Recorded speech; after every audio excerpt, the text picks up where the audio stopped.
എൻ്റെ ഒരു അഭ്യർത്ഥന, നിലമ്പൂർ ജനങ്ങൾ ഇതൊന്ന് കേൾക്കണം. 7 മാസത്തിന് നമ്മുടെ അഡ്വക്കേറ്റ് മോഹൻ ജോർജിന് ഒരു അവസരം കൊടുക്കണം. 7 മാസം, അത് കഴിഞ്ഞിട്ടൊരു ഇലക്ഷൻ ഉണ്ടാവുമല്ലോ.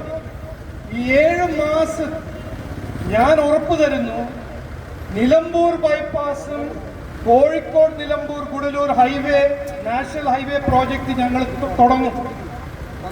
നിലമ്പൂർ റെയിൽവേന്റെ വികസനം, നിലമ്പൂർ നഞ്ചങ്കോട് ലൈൻ ഞങ്ങൾ തുടങ്ങും.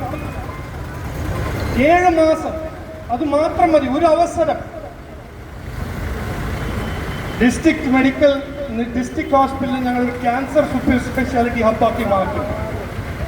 ഇത് ഞങ്ങൾ ചെയ്തില്ലെങ്കിൽ 7 മാസം കഴിഞ്ഞിട്ട് ഒരു ഇലക്ഷൻ ഉണ്ടല്ലോ, ഞങ്ങളുടെ കാൻഡിഡേറ്റിനെ പുറത്താക്കിക്കോളൂ. ഞങ്ങൾ ആ ചാലഞ്ച് എടുക്കാൻ തയ്യാറാണ്.